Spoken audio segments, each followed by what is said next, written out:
All right, hello and welcome. Brett here with ClickMail.co. So in this video, we're going to start getting into digital marketing. And in this video, I want to talk and kind of share with you today, Pastor Karen, about keywords. And as we get started, I'd love to know, are you familiar with keywords? Have you used these in your digital strategy at all? What's the Um, which, yeah, you're familiar. Definitely aware of it. I haven't been involved in creating what those keywords are, and I think they could definitely be done better. So I think we Okay. found you by doing some investigation around keywords and realizing that we're being marketed to the States instead Hmm. of to Canada, for instance. Oh, wow. Um, so that's kind of what prompted a lot of this stuff. So yeah. Great. Okay. Well, so firstly, let's just kind of review and we'll actually look at some softwares and some tools you and your team can use. But firstly, what is a keyword? A keyword is basically a search term that someone's going to search on Google or Bing or Yahoo or YouTube, which is the second biggest search engine in the world. And probably it wouldn't surprise me if that overtakes Google at some point. So a keyword is what we type in when we go to Google. So how to use keywords for church or church marketing or, people looking for church near me. These are keywords. And there are a lot of organizations, especially Google too, that tracks all of the information pertaining to these keywords. So everything everyone has ever searched is recorded, and we can see average monthly search volumes, how many people are searching for these keywords, how hard is it to actually show up at the top of these search results for these keywords. If it's like everybody and their mother is competing for Easter services on, Easter Sunday service, maybe that's not the best place to show up. Maybe you just want to show up for family friendly activities in town, and you can just rank for that all year. Um, so keywords are a way to test the market and see, do I even want to do this? And we've talked a lot in prior trainings about pickle pops. Keywords are a great way to make sure you're not chasing a pickle pop. I've worked with organizations, Christian organizations, that want to say, hey, we want to go after the word anxiety. Well, anxiety is impossible to rank for. That is like the most difficult word ever because, everybody has anxiety and every website wants to, mental health website wants to go after that. So the difficulty on a scale of 0 to 100 is like 100. So unless you can beat out Wikipedia and Forbes magazine, you're not going to rank for anxiety. So I'm not going to put my effort there. I'm going to optimize my effort and say, well, you know, maybe I want to say how to overcome anxiety biblical principles. And that's a keyword that we want to go after. But the difficulty on that's much lower because there's, less people looking for that. So before we do a sermon, and this is kind of what I would say for ministry leaders and pastors specifically, the keyword research and the marketing in your church is not by those, two dudes that are in the basement in that back corner and you don't know what they do. You have a marketer, and the marketer sort of orchestrates the team, but everybody in the ministry is a marketer. And because marketing, by definition, is taking the service or the products that your ministry offers and it takes them to the market. So anybody that is engaging with people is in marketing because they're taking a service to the market. And so what often happens is, let's say Pastor Karen puts together a sermon and, you're trying to figure out kind of where God's leading you. And you're like, well, I think I'm going to do a sermon on, this subject, whatever it is. And I'll just use an example that I talked to with a pastor years ago because it was just a great example. But he said, I want to write about free agency in the Bible. I want to do a sermon on this, and it's more of a theological sermon. And so he goes ahead and writes this sermon about free agency in the Bible. And great, people in the church hear it. And then he goes and he posts this sermon online.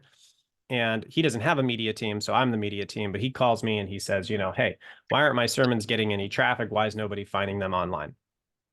And then he wants me to go in and do this. Well, he didn't know what keywords were, but assuming he does, most pastors will say, all right, go in and just make this stuff work online. And then the tech people, like myself, we go in and we retroactively keyword target these. But it's not a good fit, because we have to sort of find something that fits, but you're talking about something nobody's looking for anyway. And so, we can try to kind of finagle a keyword in there, but it doesn't really work because, Google's algorithm isn't like the most brilliant thing in the world, but it's also not, dumb. So when I try to go in and just kind of fit it in somewhere, it's like what the Jews thought about Hezekiah's wall. Like, nobody's ever going to search that. So you're never going to show up.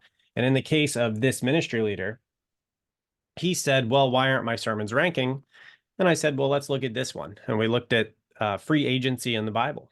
And we went into these tools, and we'll go into these tools, and we searched, and I showed him, I said, you need to change it from free agency to free will in the Bible.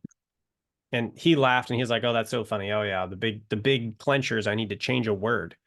And when I showed him the keyword data, there were something like zero, well, the free agency in the Bible, there's 0 searches a month worldwide. There is nobody looking for that. So do you want to know why nobody finds you? It's because you're using words and phrases that the market doesn't know. There's nobody looking for that. But if you flip it over and you go free will in the Bible, now you've got multiple thousands, 2,000-3,000 searches a month. So are you going to get 2,000 or 3,000 people a month? No, but there's at least 2,000 or 3,000 people a month looking for that term, and you now have the possibility of showing up to them.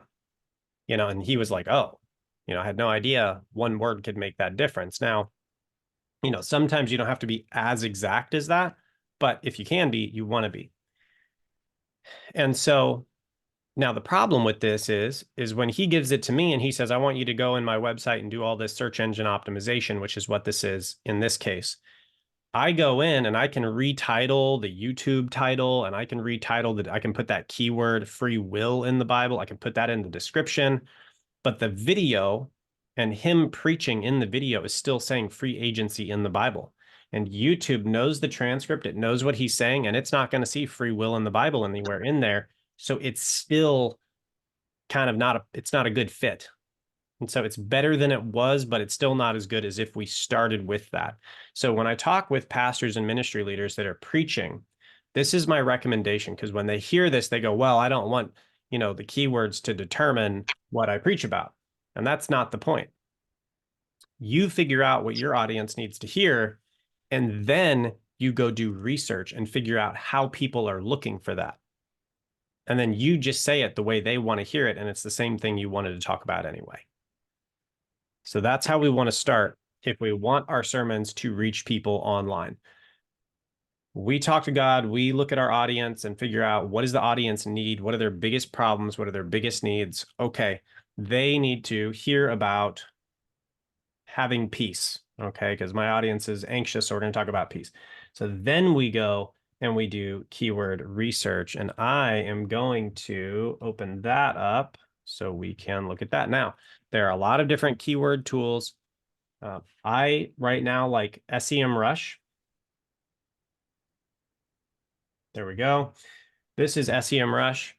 Can you see this screen right here? Yes. Okay. So this is their keyword magic tool. Now, I will preface this, as search engines like Google and Bing and Yahoo and whatever other search engines come out of the woodwork, because I am sure there will be, keywords, I believe, will become less and less important, potentially, as these AI tools are more capable of understanding a broader context. The reason we use keywords is because, like I said, these algorithms aren't that smart. But when you get these AI tools that are running the searches, who knows what happens? So I'll just say this may have a limited lifespan on it, but for now, this is still the backbone of all marketing, and we may need to do another training in the future. But anyway, let's just say we want to look up peace, and we want to look up a sermon on peace. Forgive me, getting calls. Put that down here. It's that kind of the week, isn't it? It is. So now the first thing that I would say is, who do we want to reach with this sermon? Do we want to reach a secular audience or a Christian audience? Because if we want to reach a Christian audience, we're going to want to include Bible in there, because Christians are looking for maybe Bible and peace stuff. If I want to reach a secular audience, and this is more for a digital ministry, I'm just going to look up peace, like how to have peace, how to find peace. And if that's what the ministry is, we're especially talking about peace, you're probably going to be competing there with a lot of Eastern religion, Buddhism and Hinduism, because it's all about inner peace. And so what do we want to do? Well, let's start broad, and then we'll narrow it in. How to have peace. Let's just try that. And we're going to start search. Now you'll see we're searching in the United States here. So these are all in US. Now you'll notice, I don't know how many people we're looking at potentially finding, but how to have peace of mind, 170 searches a month. How to have peace, 90 searches. This isn't that big. The lowest I will usually go after is 40. And so here you'll see the volume. I'll zoom in so we can all see the search volume here is how many searches there are per month. And then this gives you an idea, this trend of, this is a 12-month plot. So month over month, where are you getting this? Well, looks like 2 months out of the year. I'm going to assume that's end of year, but I could be wrong. Looks like we're talking about peace more. Maybe that's January or February, March, something like that. Looks like a little higher there. This one's really consistent year round. How to have peace. How to have peace with God really spikes up during the holiday season, last half of the year. And so you'll see there's different trends. And then the KD, or keyword difficulty, as a percentage of 100. These are fairly difficult, and I wouldn't really recommend us to go after these. So if I had an option, and let's say I had a bunch of keywords I was looking at, I'm not going to target a 69 out of 100. I mean, there's a lot of competition. And this competition score is, how difficult is it to rank #1 on the Google search engine? That's what these numbers are telling us. Okay. Now, lastly, I'll just say it also gives us a cost per click. So if I want to go into Google Ads, or if you have a Google grant, if anybody's watching this, they have a Google grant, you can come in and you can just buy them and just stick your ads at the top, and you can just buy these. And so you can start looking at, what does it cost for me just to buy these clicks? If you have, what do you want to say? You want to get churches, if you want to get people into your church by paying for ads, which you really can't do very well with the Google grant, but you can start doing some math with these numbers, and we can get into this in a future call on digital advertising. But say how to have, this was not what I would advertise to, but like Sunday services near me. If that is $1 a click, and we can say we're going to get 1 out of 100 clicks into the church, and we can show that with numbers and setting up the website and different things in a certain way, it's going to cost us about $100 to get someone into our church. And then in order to be good stewards of our money, this is why I'm telling you why this cost per click column is here. To be good stewards of our finances, do we bring in more than $100 for every person that comes to church, or every family that comes to church over the duration of their stay with our ministry? And so if they stay 6 months and they they tithe $20 a month, well, 20 times 6 is 120, pretty sure. And so we're going to make a 20% increase on average per person we bring into the church. And so that is how we are going to bring people into our church and not lose resources doing it. The goal is to break even. And then beyond that, the second goal would be to actually bring an increase into the ministry so that we can turn around and reach more people. So that would be sort of a biblical approach to advertising. And we do the math based off of these average cost per clicks. If we haven't yet started, if we have started, then we would look at what's actually performing in the account and run our numbers based off real data. Any questions on how to kind of read this information before we get into it? I think I got the grasp of it. Okay. It's really not too bad. This is the big one, the monthly search volume. Okay. And this, I wouldn't really go below 40 unless you're targeting some super niche stuff, but probably not many people are going to be doing that. So Let's go here. So how to have peace. I mean, I'd love to see if there's something above 170 that's not so hard to rank for. So how about how to find peace? And so this is where we're just getting creative. There's no right or wrong. You're just looking around at what's there. And have peace seems weird to me. Now, how to find peace, that makes sense that there's more. That's actually what came to my mind first. But 72, that's way too hard for most ministries that are smaller and don't have some mega online presence or mega digital ministry. And frankly, all of these are really hard. So probably not going to be looking at that. And this is going to be more for like blog content for a sermon. And because what you can do and what I can show you later, and we already have tools for this, you can take your sermon, you upload it to YouTube or whatever video site you use, pull the transcript and have it start writing an article for you. And that can then go on your website. And so, you just take the first piece of content and allow these AI tools to output the second piece of content. And we'll go into more training on that later. But this is for Google specifically. So how to find peace, really not that ideal. How about peace in the Bible? And this might be where we get into something a little bit more workable. And again, it's going to depend on the search volume. Okay, wow. So here we go, 5,400 searches. So secular searches for peace might be actually lower than biblical searches.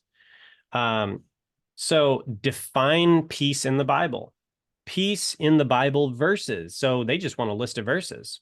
And now we can actually create articles here where we have, definition of peace in the Bible, top 10 peace in the Bible verses, meaning of peace in the Bible. There's just the definition again. So you can probably hit both of those with a good definition. And the title of the article, you're just getting the title of the article more or less, and then a bunch of subsections within this article. Peace scriptures in the Bible, peace verses in the Bible, definition of peace in the Bible. So you notice all of these are just the same thing. So that's great. Peace in the storm Bible verses. Now, this is where we start to get into some opportunities because you'll notice, firstly, we have higher searches, but it's way harder to rank for these at the top of Google. But as you come down, peace in the storm Bible verses, there's only 22 difficulty. That's pretty easy to rank for. That's something you could definitely start with, is in the 20s. Anywhere between 10 and 25, I would say, is a great place to start if you don't have a powerful online presence and you come in and you just scoop these up because, there's not a lot of people here trying to rank. It's not very competitive yet. And so how many times is peace mentioned in the Bible? You can throw that right. This can be a header right in an article. How many times peace is mentioned in the Bible? And then you go down and you just have a little section that says the word peace in the original language, this is mentioned this many times in the Bible. And, now we are bringing in what people are searching into our article. And this is going to give Google another reason to start bumping us to the top. It also can help you get ideas for your sermon because what people are looking at on Google for this subject is no different than what people are going to be thinking in your congregation. These are all questions about peace in the Bible.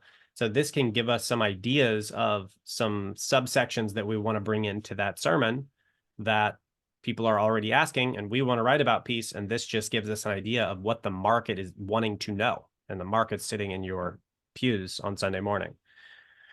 Peace offering in the Bible. Well, that's interesting. Different way to talk about peace. I wouldn't have thought about that. What is a peace offering? A peace between you and God, and so on and so forth. Okay.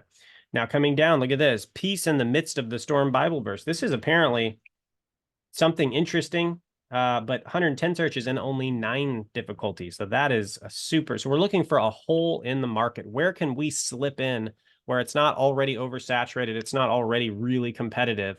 And I mean, a 9, you can just go take that right now if you want to. That's really, really easy to get. And this will open you up to about 110 searches a month. But if you kind of consider, we also have this one up here at 260, peace in the storm Bible verse. Same thing.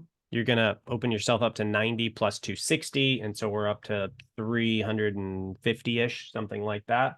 So you can kind of see how we can begin targeting. We want highest search volume, lowest difficulty as possible for whatever subject we want to, like say, speak about.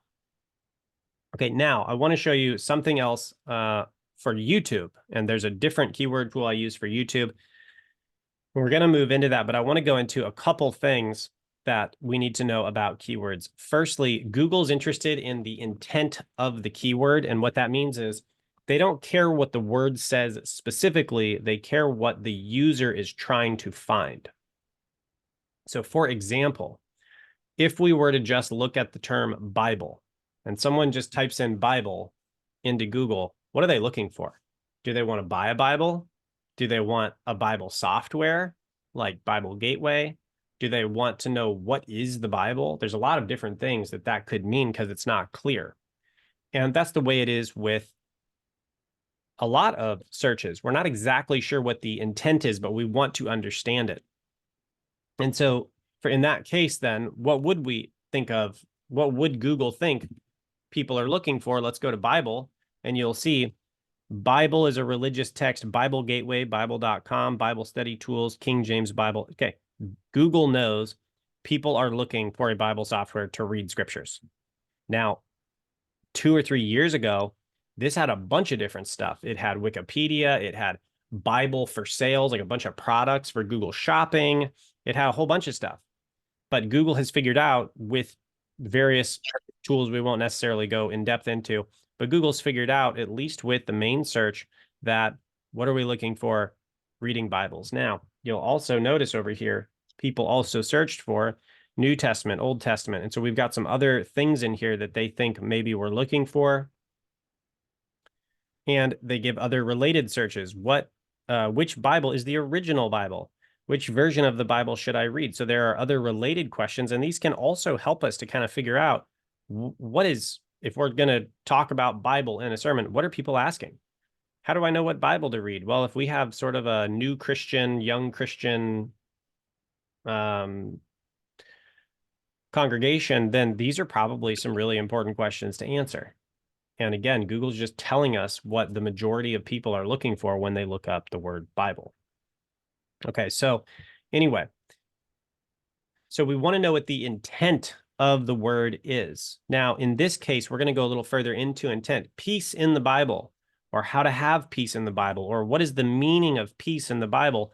This is what we call an informational intent keyword. These people aren't buying something. They're not looking at showing up to church. They're looking for information, and that's good because that is what we want to give them in a sermon.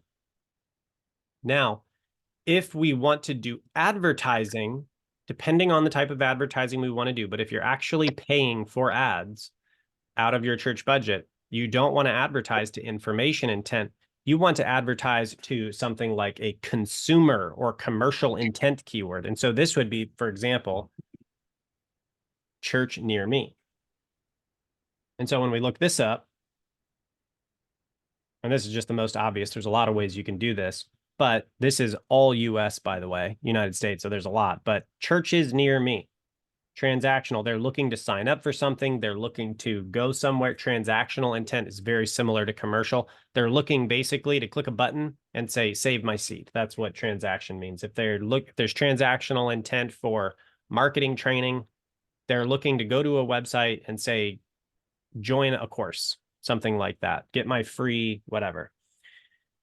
So you'll notice church near me, transactional. Now this is the whole country, so we'd want to dial this in tighter than the United States, or, you know, we could go to Canada, for example, since you're in Canada. And now this is still all of Canada, but it'll give us an idea of what we're looking at. And here we go. Catholic church near me, churches near me, Catholic, churches chicken near me, Anglican, Christian, Orthodox, Baptist, Pentecostal. And so you can come in and you want to get this as close to the thing if you're advertising as you can. So for example, you know, let's say you're Roman Catholic, and I know you're not Roman Catholic, but let's just say that's what it is. Well, why would I advertise to churches near me when I know that people have a specific denomination in mind and I have a limited budget? If I go up here and I advertise for $2.78 a click, I'm going to get people looking for Catholic churches and Protestant churches and non-denominational churches and Baptist and everything else. Well, why don't I just advertise to the term that matches with my church? And so let's just say what did I say we were? Roman Catholic. Well, I got 1,600 people a month in my country, which obviously is too large for real advertising, but let's say there's 1,600 people a month in my town looking for Roman Catholic churches for $3.40 a click. Now, for every click, I know I'm getting someone looking for exactly what I have, not sort of what I have. And I also see here that the intent is transactional, which means they're actually looking to take some kind of an action. So we have transactional, which is I'm ready to take action of some form, sign up, join something. Commercial is I'm ready to purchase. And that would be where to buy a Bible, best Bibles in 2023, best leather Bible, something like that. Or in the case of marketing services, best Christian SEO services. And what are they looking for? They're looking to spend money on someone who can do SEO services. And so that would be a commercial. And that's the best thing you can advertise for, because they're basically just saying, be quiet and take my money. And so where do you make the highest return on people who are ready to purchase right now? And so that's where you'll find the highest cost per click on people who are really looking to advertise, or excuse me, really looking to purchase. Advertisers know that, and they're jumping in on that. Now, something else you'll notice is you can see in Canada, at least, who's the most competitive in regard to advertising. $3.40, Catholic. Okay, 50 cents over here, Church's Chicken, not very competitive. 560 is higher than the average on the page, but also higher than the average for cost per click, in the US and Canada, which is around $2 to $2.50. Anglican Church is really advertising, so, good for them. Baptist Church, they're really advertising in Canada, $5.27 a click. Pentecostal Church going after it. Anglican again, so they're really looking. Now over here, Churches Near Me Christian, again, a little broader. So we don't exactly know who they're looking for. And most advertisers like myself, that would not be my first choice, because I know I'm going to have to filter through a lot of people looking for stuff that's not the denomination of whatever church we're advertising. So this is a breakdown on the intent of the keyword. And my goodness, we're still getting into it, and we've got 10 minutes left. So yeah, we can always go further next time if we need. But either way, so let's go into how long the keyword is. A very short keyword is called a short tail keyword. And for example, Bible. I would never advertise anything to the word Bible, because what about it? Firstly, we can't really know the intent.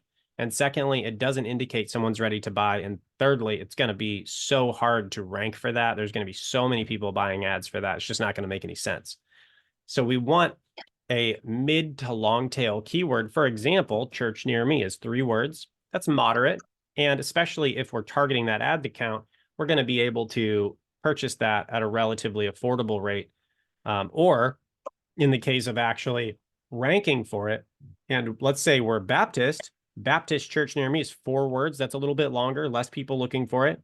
And that's only got a 28. Or Church's Chicken. Man, whoever is running Church's Chicken needs to step it up over here. I need to go and offer them some work or something. 17 keyword difficulty, which is low, and 1,600 searches is really high, and people are looking to eat some food. So they're not being competitive at all in Canada. So anybody looking for a marketing firm idea, go throw a pitch out to Church's Chicken. But the longer the keyword, the easier it is to rank for organically, meaning we just show up on top of Google without paying for it. And then also it's usually less expensive here. Church's Chicken needs to do some advertising as well. Really low cost per click there. So the longer the keyword, the lower the search volumes are going to be, but the easier it's going to be to get in, because there's just not as much money flowing into those longer keywords. There's just the less likelihood that people are going to be searching for it. So there's less people advertising too. That's where you get in, is on the fringes. And as you build up a digital presence, you start moving in and taking bigger and bigger and more difficult keywords. And those would be generally shorter keywords. So as an example, on ClickMail, we have 1 article that targets a single word, and we have 130 articles right now. I think one of them targets a single keyword, and the rest of them are all for longer keywords. And so as you get a bigger presence, you go to shorter keywords. So that's long tail keyword, short tail keywords. We've talked about intent, volume, trends, keyword difficulties, cost per click. We've kind of talked about how you might do this for articles you want to rank for free, how you might do this for paid advertising. Now, the way people search for things between platforms can vary. And so what I want to do is I want to show you a different keyword tool. This is called vidIQ. And vidIQ is going to show you how people search for things on Google. So for example, peace, how about this? How to find peace. And we'll just redo this search volumes and we'll see what we get. And this is tracking, again, how to find PEAC. This is tracking YouTube. So you'll notice just that one keyword, how to find peace, it's estimating, and these aren't exact, but it's estimating about 11,000 searches a month for that. Well, that is very different than Google. We found like a couple hundred. Now the competition here is 70. So that is very high. And this may not map exactly over to SEMrush. I don't know how those tools compare. So you just have to kind of feel it out as you're in these tools. But coming over here, how to find peace. And also the broad spectrum of these terms will tell you who you're competing against. So if you have a digital ministry and you're trying to reach secular audiences, well, let's see. Inner peace, that sounds Buddhisty. Mindfulness, spirituality, consciousness, finding peace, enlightenment, Buddhism, spiritualism. You're talking about pantheistic stuff here. We're looking at a different religion. Now, could you possibly rank here? Maybe, but in all likelihood, these people are looking for this one. You might be able to get in on, but inner peace, you're going to be competing with people looking for Buddhism, and that's not really going to fit that keyword very well. So maybe how to find peace. But let's look up peace in the Bible and let's see what comes up here. So much smaller search volume, which actually is what I would have expected. On Google, it's flip-flopped, but 2,000 searches a month, 77 difficulty. So this is going to be, again, a very difficult keyword to rank for on YouTube. But Bible verses for sleep, peace in the Bible. Yeah, so this is a very interesting connection here. What it's saying is people who are kind of looking for this are also kind of looking for this. But you'll notice Bible verses for sleep, 32,000 searches a month. Well, 76 difficulty, I wouldn't go after this. But if you're thinking about this, I can understand how Bible verses for sleep and peace relate. I need to be at peace to fall asleep. If I'm anxious, I'm not sleeping. And so what do? You create. We do have Jonathan coming in, just so you're aware. Cool. But what would we do if I wanted to reach more people more effectively, which is, the tagline over here. But what would I do if I wanted to reach people about peace? Bible verses for sleep. I'd say, hey, in this sermon, we're going to be talking about Bible verses that you can be reciting in your mind, that you can be sort of inscribing in your heart, that are going to help you sleep. These are going to be Bible verses for sleep so that you have peace at night and we can get over this anxiety that's keeping us up. And so you can address peace. But again, we're addressing it in a way that our audience needs it. And in this case, 32,000 people a month want Bible verses so they can sleep. Clearly has to do with peace versus anxiety there. So we can work all that in, but say it in a way they want to hear it. Scriptures for sleeping. There it is again, another 10,000. Healing scriptures with soaking music, scripture and meditation, Holy Spirit, sleep with God's word, 2,000 more. Scripture sleep meditation. Okay, so they're looking for something to probably calm them and help them to fall asleep. Psalms for sleep. So scriptures on peace seems to have a pretty close tie with sleep. Christian sleep meditation. So we don't really see a lot on peace there. How about peace Bible verse? Let's see what comes up there. And again, we just kind of do this until we get an idea of what's looking for. Now there's maybe 1,700 searches a month for peace Bible verse, 75 difficulty. So again, still, this is really difficult to rank for. But coming down here, also, Juke, Juke has 3 monetized YouTube channels. So Juke, if you want to throw in any additions to what I'm saying, you're welcome to. Juke runs apologetics website among a couple other different YouTube channels. And so he's probably even better positioned to speak about this than me. But peace in the Bible. Let's see. Bible verses for sleep. Here it is again. Scriptures for sleeping, healing scriptures, meditation, God. Okay, so we really don't have a lot of people looking for peace in the Bible and peace Bible verses. So what happens when I go out and I preach a whole sermon and I throw it all over YouTube and all over these platforms? Nobody's going to find it because they don't want that. They want to know how to go to sleep. So that's very practical. We often find more of a practical bent in these online tools. So this is how we can look for both YouTube and Google. Now, with this peace in the Bible, Bible verses for sleep, I'm going to go over here and I'm going to look back on SEMrush and let's look that up. Bible verses for sleep.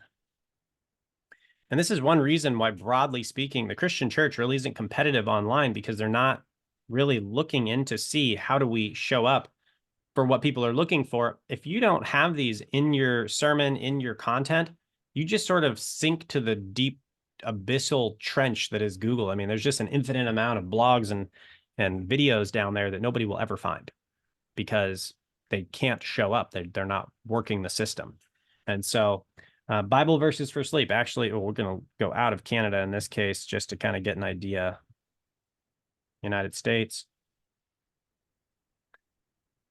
There we go. 720. Bible verses for sleep.